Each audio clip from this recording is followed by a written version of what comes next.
pétrole, la crise est-elle finie? Je vous le disais, on fait quand même le yo-yo sur le marché des matières premières. 90 $ le Brent dimanche soir. On se réveille lundi matin à près de 120 $. Ça s'est un peu calmé dans la journée. On est redescendu à 90 $ ce matin. Stéphanie Villers, je commence avec vous. Qu'est-ce qui explique ces variations assez exceptionnelles quand même, dans l'amplitude en tout cas? Alors oui, alors ce week-end, on s'est aperçu en fait qu'il n'y aurait pas qu'un problème de circulation des marchandises, mais qu'il y avait eu des bombardements sur les sites de production. Donc ça posait un deuxième problème, ce qui avait expliqué donc, que lundi matin, on se réveille avec du cours du Brent. Donc c'est pas que le détroit d'Ormuz bloqué, c'est aussi les raffineries qui sont des capacités de raffinement qui ont été ciblées. Bon, et puis aujourd'hui, il y a eu les annonces plutôt rassurantes de Donald Trump qui nous assure, et les marchés adorent ça, que finalement il va réussir à résoudre le problème rapidement. Et finalement, c'est ce qu'on a envie d'entendre, puisqu'on s'est lancé dans un conflit sans trop comprendre au départ les buts poursuivis. Est-ce que c'est véritablement... Les objectifs. Est-ce que c'est la paix ou est-ce que c'est le business? On va l'écouter, Donald Trump, effectivement, qui a calmé les marchés avec ses déclarations cette nuit. On l'écoute. Je pense très bientôt. Bientôt. Écoutez, tout ce qu'il y avait, nous l'avons détruit, y compris leurs dirigeants. 2 niveaux de dirigeants. Presque personne ne connaît les dirigeants qu'ils ont maintenant. Bon, ça donne un peu le tournis, hein, effectivement. Marco Rubio ne dit pas tout à fait la même chose. On peut le croire, Donald Trump, Jean-Marc Daniel, quand il dit que la guerre est bientôt finie? Écoutez, il y a une formule célèbre de Clémenceau qui disait qu'à la fin de sa vie, il avait retenu de son expérience politique qu'il y avait 3 moments où on mentait en politique. Le premier moment, c'était avant les élections. Le deuxième moment, c'était pendant la guerre. Et le troisième moment, c'était après les chasses présidentielles à Rambouillet. Alors, Donald Trump ne participe pas aux chasses présidentielles de Rambouillet, mais je pense qu'il a abondamment menti avant les élections et qu'il continue à mentir pendant la guerre.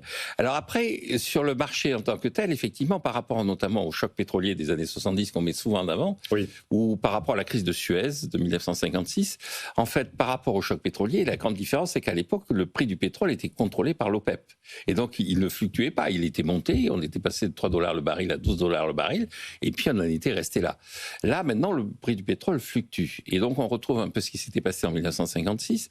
En 1956, il avait fluctué, mais surtout sur une base qui était liée au fait que le canal de Suez était bloqué, comme le détroit d'Ormuz maintenant. Et donc, il y avait une angoisse sur l'évolution des primes d'assurance qu'on allait réclamer. Et donc, cette angoisse a fini par être levée assez vite, et donc, assez vite, le pétrole a baissé. Ce que je ferai comme deuxième remarque par rapport à ça, c'est que la dépendance par rapport au pétrole des économies et surtout des populations est à la fois plus grande et moins grande. Pourquoi plus grande? Parce qu'on consomme plus de pétrole qu'on en consommait à l'époque. Moins grande parce que le pouvoir d'achat pétrolier a considérablement augmenté. En 1956, avant Suez, avec 1 heure de SMIC, on achetait 1,7 litre d'essence. En 1970, avant le choc pétrolier, avec 1 heure de SMIC, qui était devenu le SMIC, et donc de SMIC au SMIC, on achetait 3 litres d'essence. Maintenant, avec les derniers prix qui sont pratiqués, avec 1 heure de SMIC, on achète 6 litres d'essence. Donc il y a quand même un pouvoir d'achat pétrolier que la population ne réalise pas.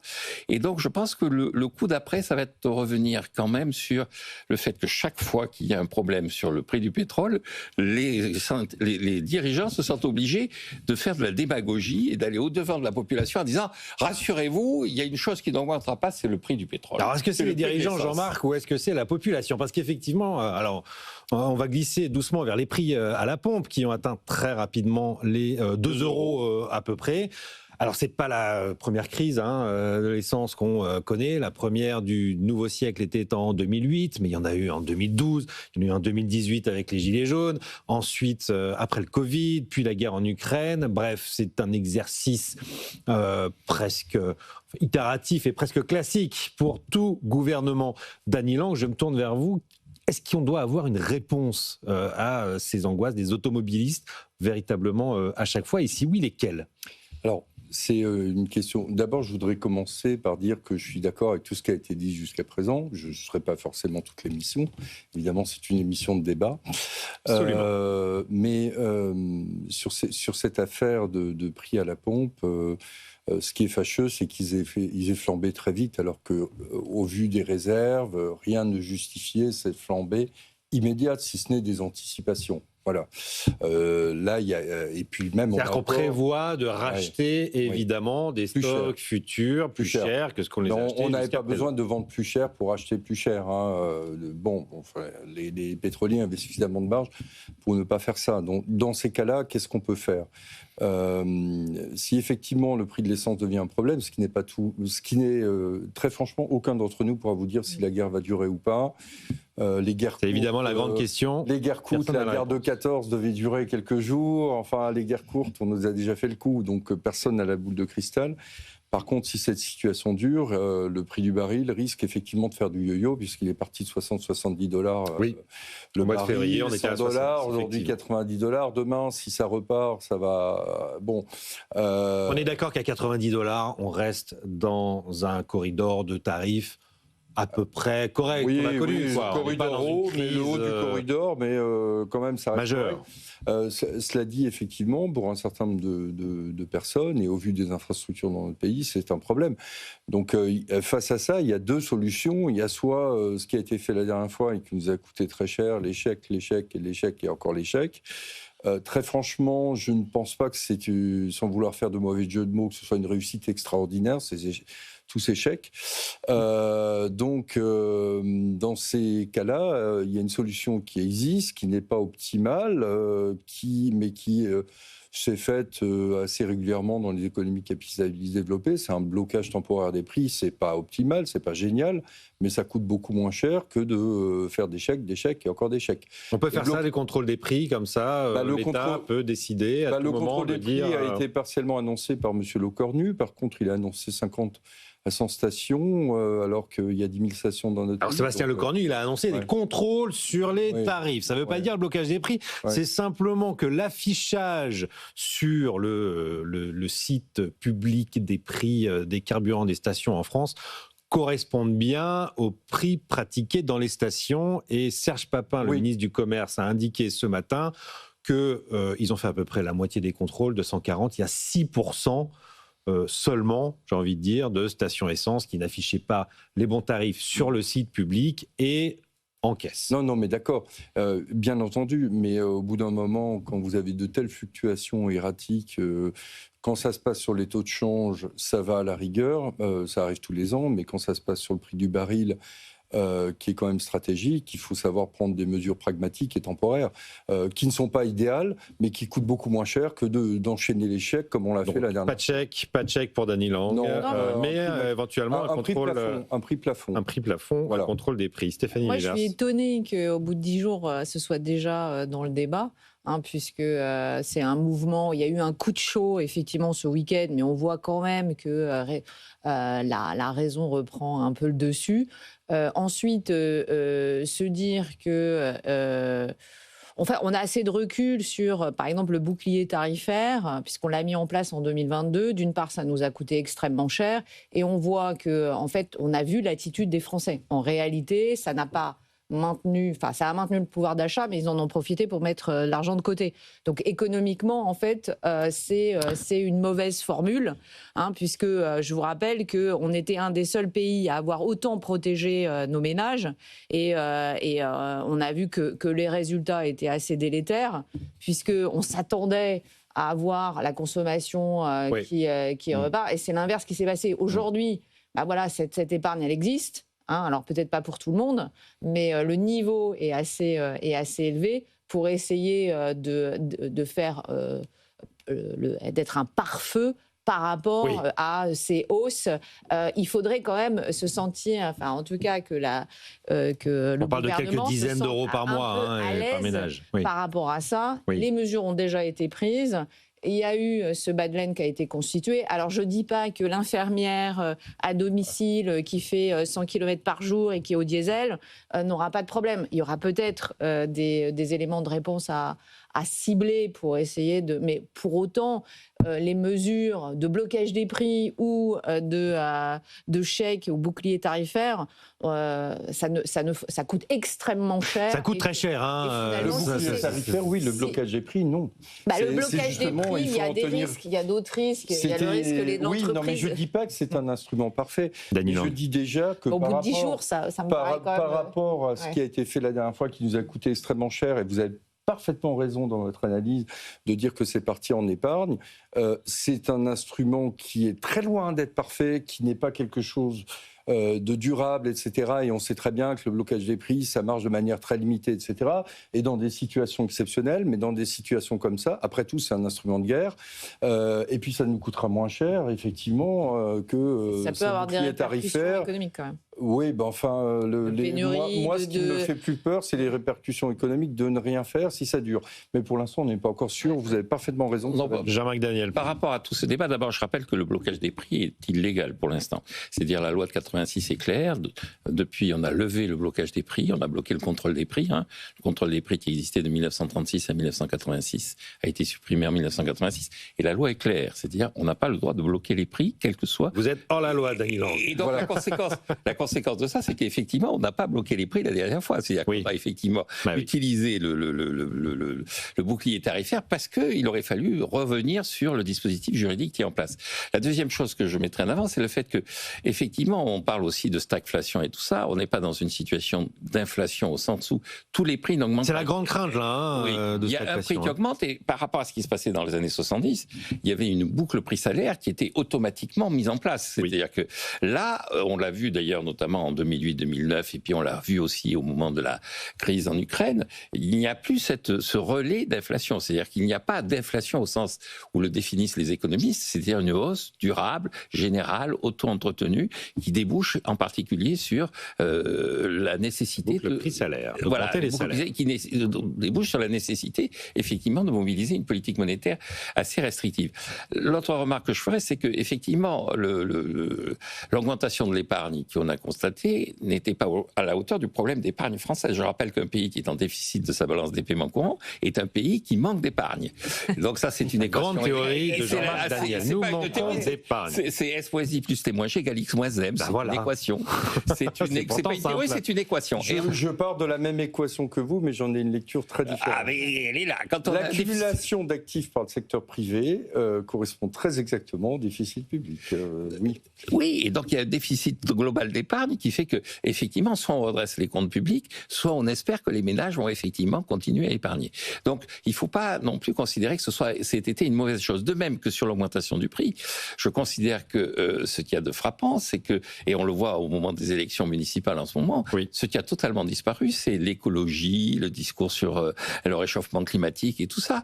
Et donc, même les écologistes... Les idées de manière générale dans cette campagne pour les municipales ont disparu. On parle beaucoup de stratégie politique, on n'a pas entendu beaucoup les écologistes, à part d'idées programmatiques. Menacer les riches de nouveaux impôts, ne parlent même plus du réchauffement climatique, des enjeux climatiques et tout ça. Et donc, je pense qu'effectivement, préparer la population à cette idée, on a parlé des gilets jaunes, qui a été un gâchis pas possible, à cette idée qu'il y a un moment quand même où le prix de l'essence, encore une fois, il est beaucoup moins important qu'il n'était naguère, et que le prix de l'essence est aussi un moyen de faire en sorte que la population prenne conscience des enjeux climatiques. Refuser la taxe carbone, Jean-Marc Daniel. Et le dernier élément que je mettrai en avant, c'est le fait que dans les mesures qui avaient été prises au moment du choc pétrolier, comme dans les mesures de 1956, il y avait le développement du covoiturage. C'est-à-dire, on avait incité les gens à faire du covoiturage. Or, là, on dit, écoutez, non, pas du tout, on va continuer à vous payer, on va essayer de trouver un moyen. Et donc, appeler à la responsabilisation de la population, c'est aussi une façon de résoudre le problème. On n'est pas forcément... Donc responsabilisation plutôt que protection exactement. Ou carnet de chèques. Moi, je pense que justement, il y a une deuxième force de rappel. Je vous rappelle, au moment de la crise la guerre en Ukraine, on s'était dit il faut revoir notre politique énergétique. On est trop dépendant vis-à-vis de l'extérieur. Et c'était des effets d'annonce qui ont plu à tout le monde. Donald Trump arrive. Finalement, on change complètement de vision des choses. La transition écologique, il n'y a plus d'urgence. voilà. Voilà une deuxième salve qui arrive avec un deuxième rappel avec la guerre en Iran. L'Europe ne peut pas faire l'économie de revoir sa politique et se dire cette fois-ci, c'est peut-être une occasion de se dire on n'a plus tellement le choix et il va falloir construire quelque chose de plus viable parce qu'on est extrêmement dépendant à chaque crise énergétique. Oui. C'est quand même l'Europe, peut-être pas là, directement avec cette guerre en Iran et peut-être pas tout de suite, mais il n'empêche que ça va transiter par l'Asie.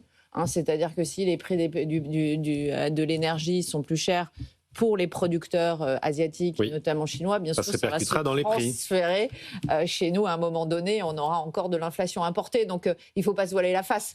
En fait, c'est encore une occasion. Donc, on va les sentir. Ce que vous nous dites là, c'est qu'on va les sentir de toute façon dans bien sûr, il y aura si ça dure, cette flambée. Si ça dure, ce qui, à l'heure actuelle, n'est pas acquis, mais une fois de plus, personne n'a de boule de cristal.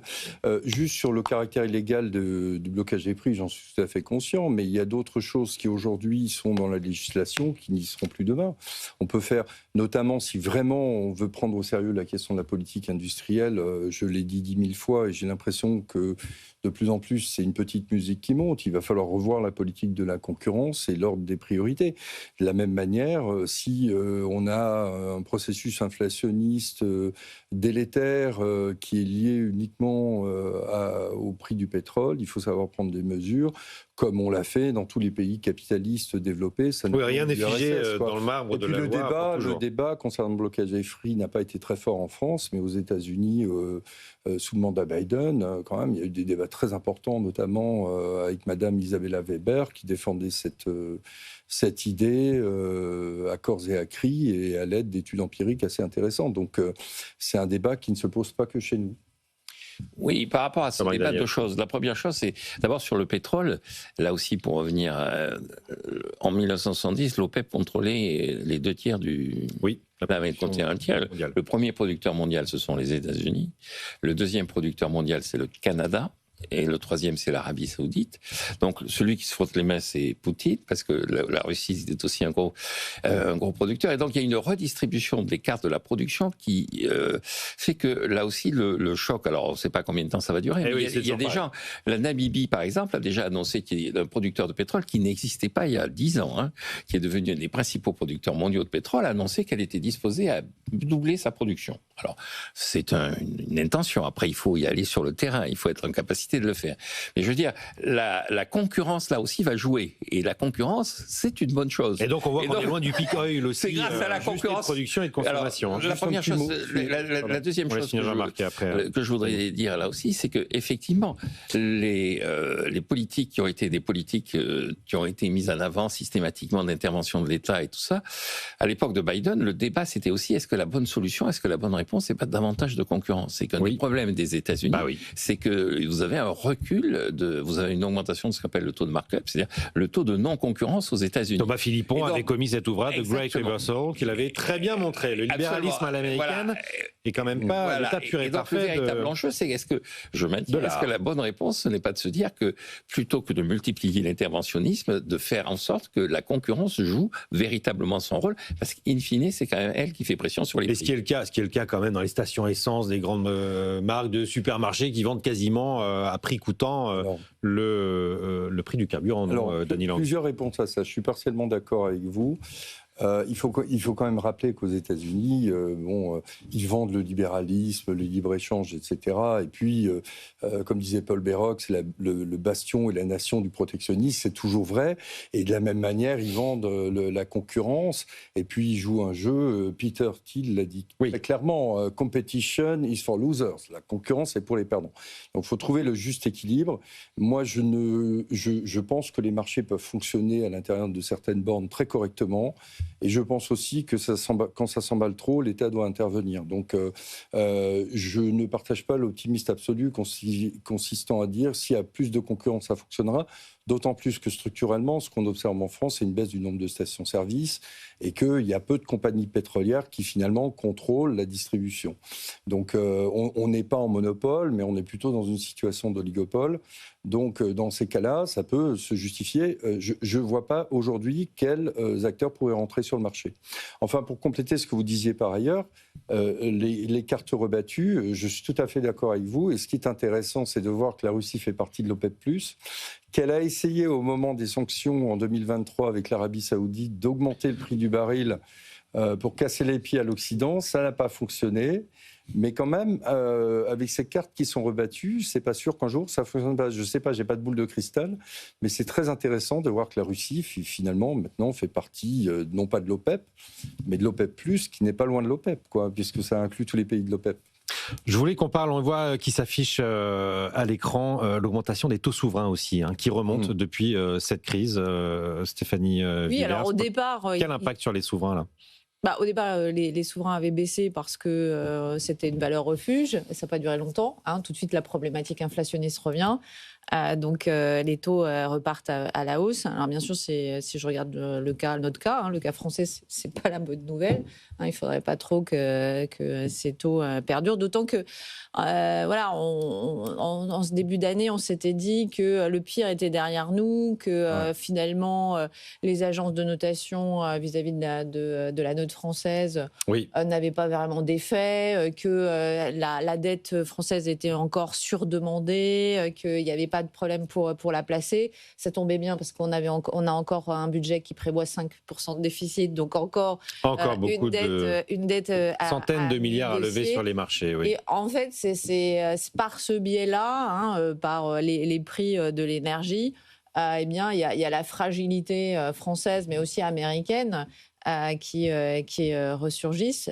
Et même d'ailleurs aussi allemande, ça tombe mal donc l'Allemagne va massivement qui va emprunter à nouveau sur les marchés financiers. Oui. Donc bon, pour l'instant, il n'y a quand même pas de menaces, de risques, mais c'est pas la bonne nouvelle. Danny Lang. Alors, je suis très surpris, les chiffres que vous montriez. La dernière chose que j'ai regardée ce matin, c'est les taux souverains. Je ne m'y attendais pas du tout. Et notamment aux États-Unis, à 4%, c'est beaucoup par rapport à leur rythme de croisière, qui est plutôt de l'ordre de 2%. Après, je suis moins inquiet que ma voisine.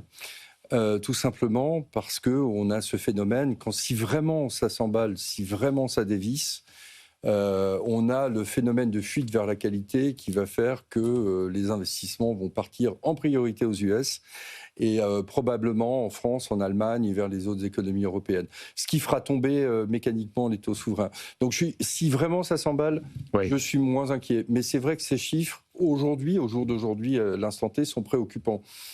Je ne crois pas que si ça s'emballe, ils resteront à ces niveaux-là. Une fois de plus, quand il y a des problèmes, c'est dans les pays développés, notamment les États-Unis. On rassure toujours. Merci l'euro, merci l'Allemagne. S'il y a de l'inflation, mécaniquement, on ne peut pas faire abstraction d'une hausse des taux. Oui, mais s'il y a de l'inflation, n'oubliez pas que ce qui compte, ça n'est pas le taux nominal c'est la boucle.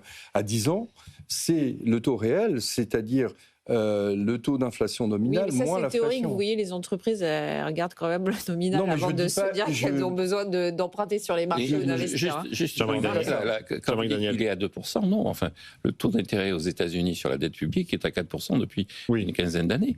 Et donc, en fait, Structurellement, sur long terme, c'est 2%. Mais non, le taux d'intérêt, normalement, c'est le taux d'inflation. Moi, j'ai plutôt 4 en tête aussi. Une inflation objective de 2% plus 2% de croissance potentielle, ça fait à peu près 4%. Et ils sont à peu près à 4% depuis une quinzaine d'années, depuis la récession 2008-2009. Et donc, on est à peu près dans la zone qui est la zone traditionnelle aux États-Unis, entre 4 et 4,5%. Ce qu'il y a d'intéressant, c'est aussi l'évolution du taux de change. C'est-à-dire que, parce que c'est tout souverain, c'est les taux sur le marché. Il faut regarder à combien les États empruntent réellement. L'État français a emprunté la semaine dernière, et ça s'est bien passé. Il a ramassé 2 fois ce qu'il avait. La sursouscription est toujours là, même si elle est un peu moins importante que... On est passé 3 fois, 2 fois. fois. Voilà, et donc les 310 milliards qu'il va falloir placer, pour l'instant, il n'y a pas d'inquiétude particulière à avoir. Mais ce qui est intéressant, c'est effectivement de regarder l'autre indicateur qui est l'évolution du taux de change. Le franc suisse est en train de faire de nouveau la course en tête. C'est-à-dire qu'avec une anticipation, désormais, à quand, donc on attend le moment où un dollar ne vaudra plus que 3/4 de francs suisses. C'est-à-dire qu'on est à 78, donc le dollar vaut 78. Enfin, Et le fait que le dollar reparte un peu à la hausse, ça nous fait du bien quand même, nous, au niveau de l'euro, je veux dire. Oui et non, parce que le dollar s'améliore un peu pour nous. Oui, le dollar s'améliore un peu, donc effectivement, mais ça augmente le prix de nos importations, donc le prix du pétrole et tout ça. Donc on est plutôt dans une situation où, comme on a un excédent extérieur au niveau de la zone euro et au niveau de l'Union européenne, on a plutôt intérêt à avoir une monnaie relativement solide, voire une monnaie forte. Bon. La situation de la France n'est pas la situation du reste de l'Europe. Il y a des importations qui explosent au sein de la zone euro, ce sont les importations chinoises. On en parlera après une très courte pause publicitaire. Vous allez voir, les chiffres sont assez spectaculaires. Quelle réponse face au rouleau compresseur chinois? Puis on parlera un peu d'Adam Smith aussi. Allez, à tout de suite, ne quittez pas.